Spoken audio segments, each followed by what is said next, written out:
The one and only Magnus Carlsen played 11 Blitz games in Title Tuesday, April 8th tournament and won, wait for it, all 11 of them. One of the games deserved special attention, and you don't want to miss that one. Polish Super Grandmaster Jan Krzysztof Duda, playing white, starts the game with e4, and Magnus Carlsen responds with French defense e6. d3 for Duda. Normally white play here d4. He decides for more positional play with d3. Still d5, the usual classical response by black in this position.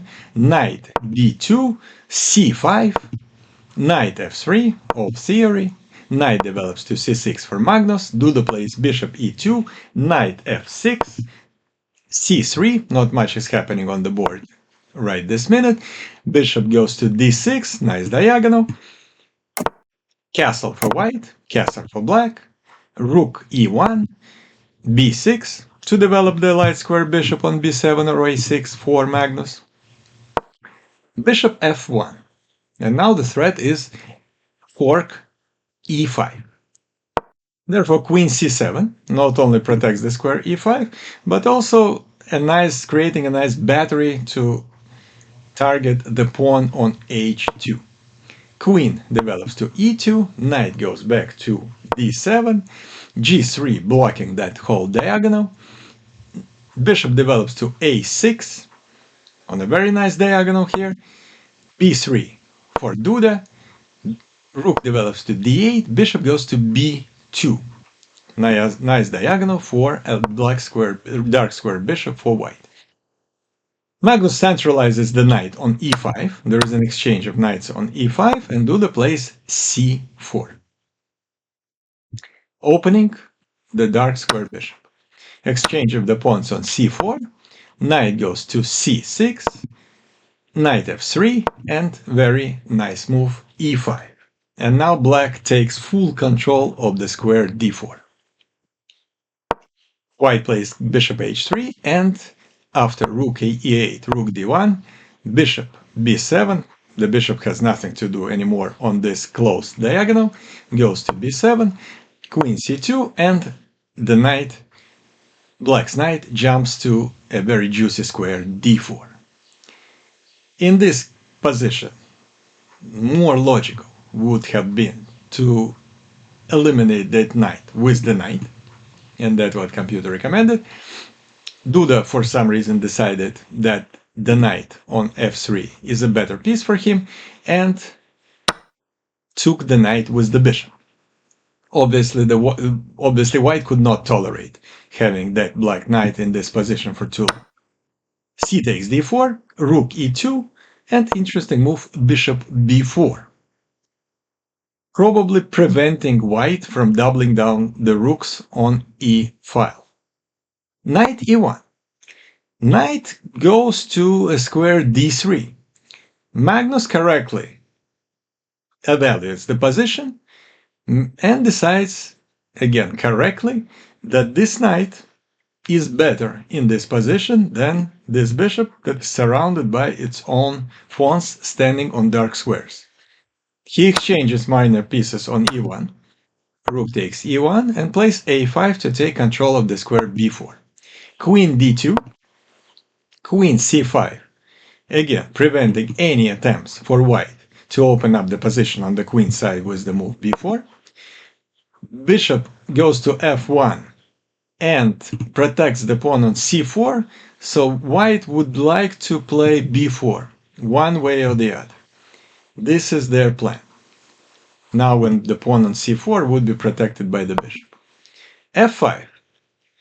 Black's plan is clear as well. They want to open up the diagonal for this monster bishop on b7. Bishop d3, queen c6. And now this battery is created, and it's dangerous. You cannot take the pawn on f5, for example, because you would get immediately checkmated on g2. Duda plays b4, finally making things happen on the queen side of the board, exchange of the pawns on b4. We have a prophylactical move h6 to creating a luft for the king, and rook b1 to attack the pawn on b6. Why this is a mistake? Well, it's a mistake because next move is f takes e4. So what's the problem? Doesn't look like a problem at all for white. They take with the bishop on e4. The bishop is protected by the rook. So the queen has to go away somewhere. So let's say the queen will go to c7, exchange of the bishops on b7, and queen takes b6. White would have a very good position. And here comes queen takes e4. Absolutely epic sacrifice of the queen by Magnus. And as I said in my previous video, in which Magnus also sacrificed the queen, and I'm gonna put a link on that video at the end of this one, Magnus Carlsen sacrificed the queen again this week in 2 different tournaments. And usually when you sacrifice the queen, it leads to maybe 1, 2, 3 move forced checkmate or winning back some material. So it's something that's happening very quickly after the queen is sacrificed. But in this case, and in the previous game that Magnus sacrificed the queen this week, he sacrifices the queen for positional advantage. He doesn't win the game right away. So rook takes e4, bishop takes e4, and black just has a better position, although they're without a queen. They do have a rook and a bishop for the queen, and the most important thing, they have those 2 absolutely monster connected passing pawns. Duda plays rook b3, because rook was under attack, and the pawn just marches forward. d3, 2 squares away from promoting to the queen. Duda blocks that pawn with the move queen d2, and rook e6 protecting the pawn on b6.